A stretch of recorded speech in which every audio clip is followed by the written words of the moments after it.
আজকে একটা দারুণ মজার গল্প বলবো। গল্পের নাম নাদু মামার প্রতিশোধ।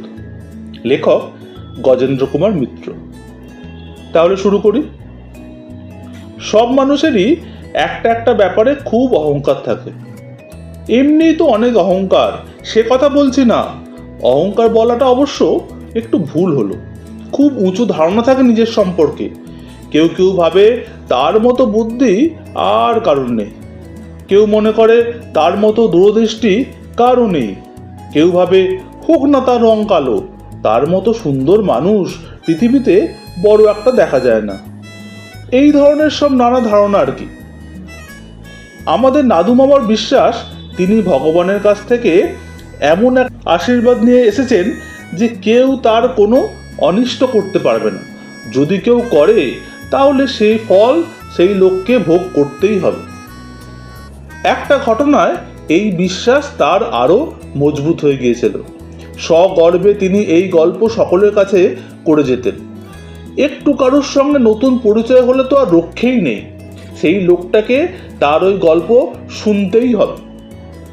ব্যাপারটা তাহলে একটু খুলেই বলি।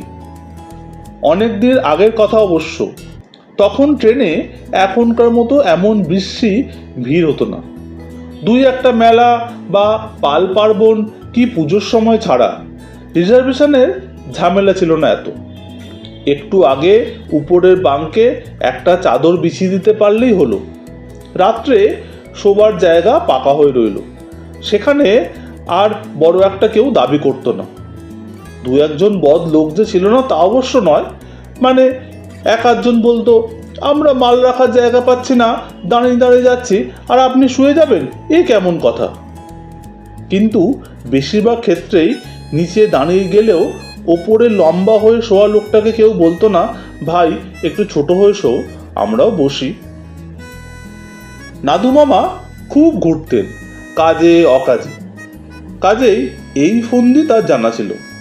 কোনো মতে আগে গিয়ে একটা ওই ওপরের বাঙ্কে 17 ইঞ্চি বালিশ বিছিয়ে দিয়ে নিশ্চিন্ত হয়ে তিনি এদিক ওদিক ঘুরে বেড়াতেন।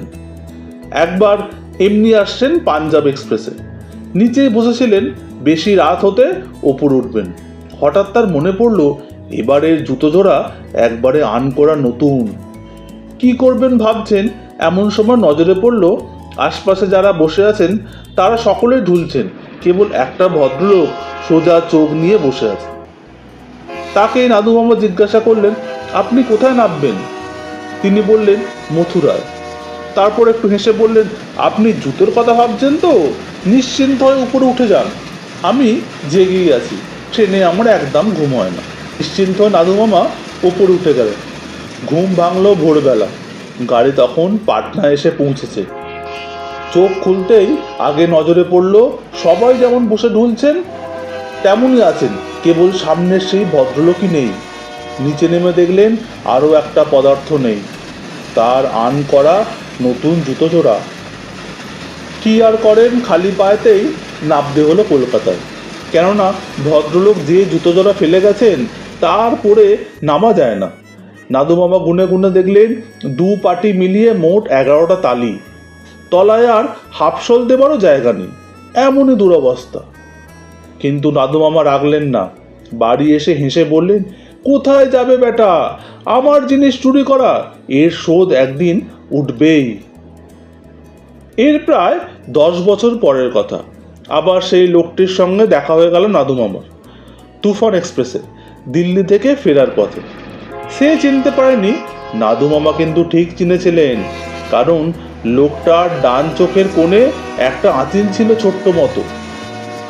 ছোট্ট আঁচিল, কিন্তু চোখে পড়ে যায় চোখের কোণে ছিল বলেই। নাদু মামা আপন মনে একটু হাসলেন। আশপাশের লোক দু একজন অবাক হয়ে তাকালো, লোকটা খামোকা হাসে কেন।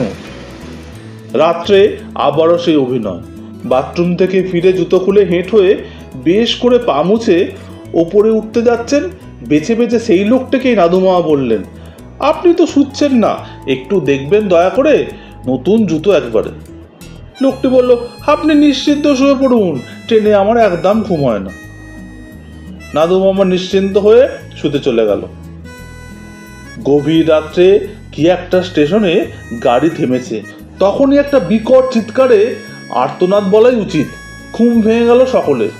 দেখা গেল সেই নিশি জাগা লোকটি 2 পা উপরে তুলে ধরে চেঁচাচ্ছে, আর তার 2 পা রক্তে ভেসে যাচ্ছে। এমন অবস্থা। কি ব্যাপার কি ব্যাপার, সকলে ছুটে এলো। আশেপাশের লোকের ঘুম ছুটে গেল। সেই লোকটি এবারেও নাদু মামার নতুন জুতোয় পা গলিয়ে যাবার তালে ছিল। নাদু মামা সেই রাত্রে বাথরুমে গিয়ে একটা কাঁচের শিশি ভেঙে এনে পা মোজবার ছল করে 2 পাটেতেই সেই গুঁড়ো ছড়িয়ে রেখে দিয়েছিলেন। সে খবর তো লোকটি জানতো না। নিশ্চিন্ত হয়েই পা দুটো ঢুকিয়ে দিয়েছে একসাথে। নাদু মামা হেসে বললেন, ঠকে শিখেছে যে। আপনি আরো একবার এই কর্মটি করেছিলেন, মনে নেই? এটা তারই প্রতিশোধ।